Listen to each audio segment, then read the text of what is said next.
she recognizing the position that she was in, she decided to leave Moab because she had heard that there was no longer a famine in the land.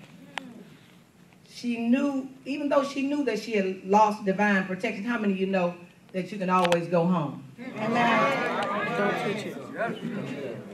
You can go home when you can't go nowhere else. Amen. See, if y'all put me out here, I can go to Disciples Outreach. Ain't that right, Pastor?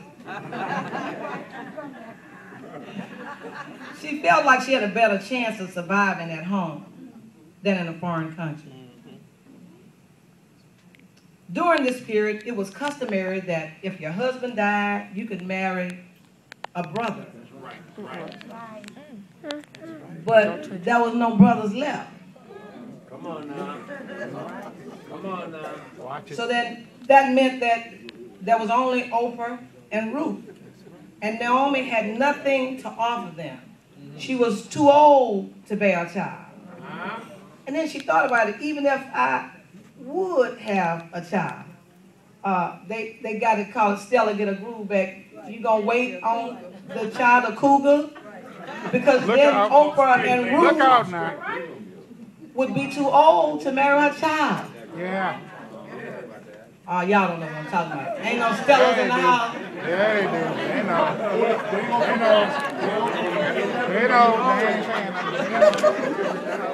She thought about it and she was trying to figure out, how can I keep these two beautiful daughter-in-laws that I have?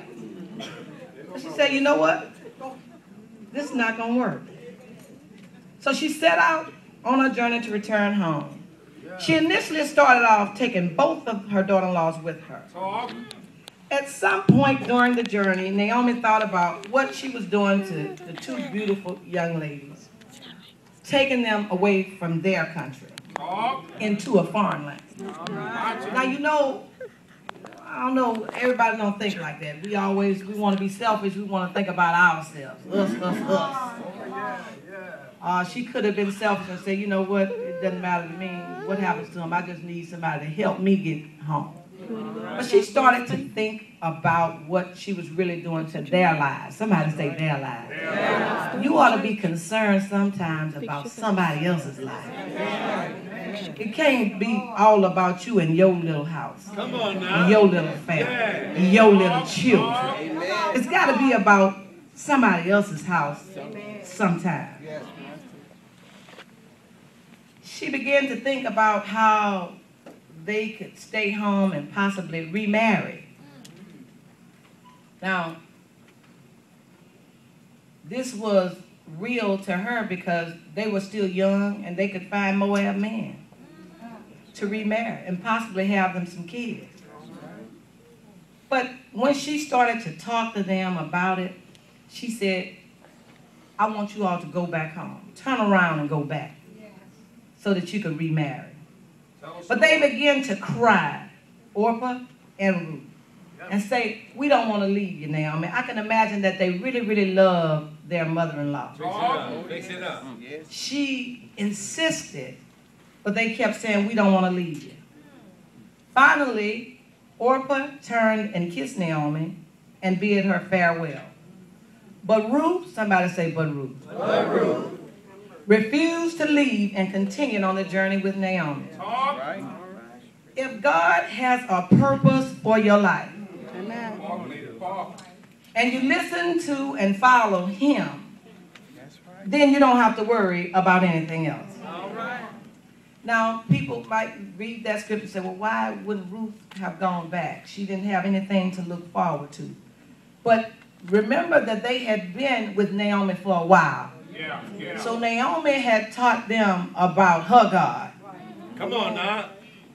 But on the other hand, if God tells you to do something and you don't do that, if He tells you to go to Nineveh and you decide to go to Tarshish, you might just find yourself in the belly of a whale like Jonah.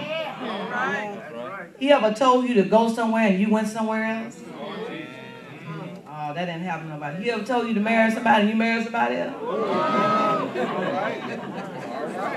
That wasn't on this paper, I'm sorry. Let me break it down a little closer to home for you. Take it home. If God tells you to move to Baton Rouge,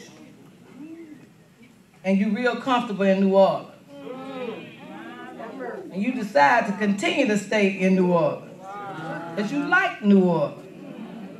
You know, the mayor told us this morning it's the party city. He might cause a storm to arise called Katrina. Oh, y'all didn't catch that. Y'all catch that. Come on with it. Come on with it. And you will be forced to move only to fulfill your purpose. Now you might look at that like, okay, well, no, what the stuff. If God wants you to be someplace, only He can move you to do what He needs you to do.